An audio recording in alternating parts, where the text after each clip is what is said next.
इस क्वेश्चन में दिया हुआ है एक ब्लॉक है जिसका मास है m। ये रहा ब्लॉक, इसका मास हमने m बनाया हुआ है। ये एक स्मूथ हॉरिजॉन्टल सरफेस में है। तो ऑब्वियसली ऊपर एक नॉर्मल रिएक्शन लग रहा होगा, नीचे mg फोर्स लग रहा होगा। वो बैलेंस फोर्स होंगे, तो वो मैं नहीं बना रहा हूँ डायग्राम में। One end of uniform rope of mass m/3। तो एक रोप है जिसका मास m/3 है। इसको हमने यहाँ पर ब्लॉक से फिक्स कर दिया, और फिर हमने हॉरिजॉन्टल फोर्स अप्लाई करा है F दूसरे एंड पर। फिर मुझे टेंशन निकालना है in the middle of rope. इस जगह पर मुझे टेंशन निकालना है। तो फंडामेंटल कंसेप्ट ये है कि जिस भी जगह पर टेंशन निकालना है उसको आप वहां से दो पार्ट में तोड़ दीजिए।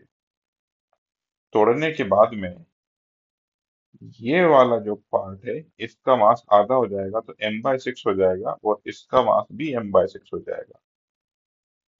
m/3 मास का आधा इधर हो गया और आधा इधर हो गया। और फिर मुझे यहाँ पर टेंशन निकालना है, तो इस पूरे को मैं एक पार्ट मान लेता हूँ। तो मैं यहाँ पर एक बॉडी मान लेता हूँ, और उस बॉडी का मास हो जाएगा m+m/6। और मेरे को इस जगह पर टेंशन निकालना है, तो मैं यहाँ से सिस्टम को ब्रेक कर दूंगा और यहाँ पर एक मासलेस स्ट्रिंग लगा दूंगा। ये रही मासलेस स्ट्रिंग। और बाकी का जो मास बचेगा वो मास है m/6। और यहाँ पर एक फोर्स लग रहा है F। जो भी यहाँ पर टेंशन है T, जो भी यहाँ पर टेंशन है T, वो ये T है, और इसी को मुझे कैलकुलेट करना है। मतलब बेसिकली जिस भी जगह पर मुझे टेंशन निकालना है, मैं उस पार्ट को, उस जगह से मैं उस पार्ट को दो पार्ट में तोड़ दूंगा, और वहां पर एक मासलेस स्ट्रिंग लगा दूंगा। ये देखिए, ये वाला पार्ट m/6 इधर आ गया, और बाकी का ये वाला पार्ट इधर आ गया। अब ये टेंशन निकालना है।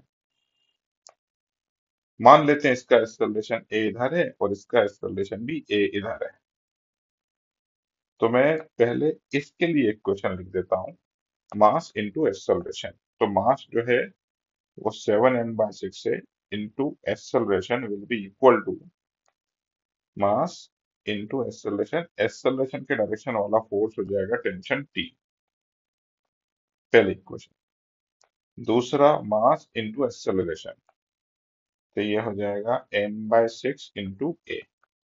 एक्सेलरेशन के डायरेक्शन में जो फोर्स है वो F है, और अपोजिट डायरेक्शन वाला T है। तो मैं इसको लिखूंगा F-T।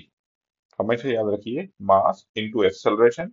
तो एक्सेलरेशन के डायरेक्शन वाला फोर्स पहले लिखेंगे, और एक्सेलरेशन के अपोजिट डायरेक्शन वाला फोर्स बाद में लिखेंगे, और नेगेटिव साइन के साथ में लिखेंगे।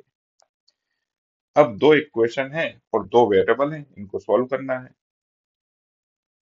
टेंशन मुझे सॉल्व करना है, तो मैं क्या करता हूँ, लेफ्ट हैंड साइड को और राइट हैंड साइड को ऐड कर देता हूँ। तो लेफ्ट हैंड साइड में 7m/6 plus m/6 into a will be equal to, right hand side को ऐड करेंगे तो टेंशन से टेंशन कैंसिल हो जाएगा, क्योंकि ये टेंशन पॉजिटिव है और टेंशन नेगेटिव साइन के साथ में। तो यहाँ पर सिर्फ एफ ही बचेगा। तो ये रहा एफ।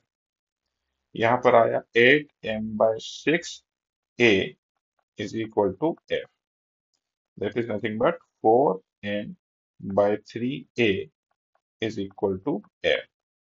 तो यहाँ से मुझे एफ का वैल्यू मिल गया। यहाँ से मैं ए का वैल्यू निकाल देता हूँ। तो ए का वैल्यू हो जाएगा 3f/4m। और ये वैल्यू जो है वो यहाँ पर पुट कर देते हैं तो टेंशन मिल जाएगा।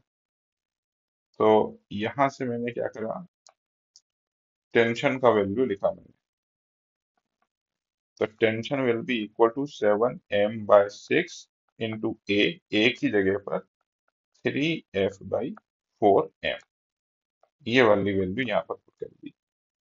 तो अब हम सीधा सीधा फैक्टर ही देख लेते हैं। m से तो m कैंसिल हो जाएगा, और ऊपर मुझे दिखाई देगा, अच्छा यहाँ पर 3 दिख रहा है, तो ये 3 है और ये 2 हो गया। तो ऊपर 7 दिख रहा है और नीचे 8 दिख रहा है। तो 7/8 का factor, so option E is correct. So it is 7f/8।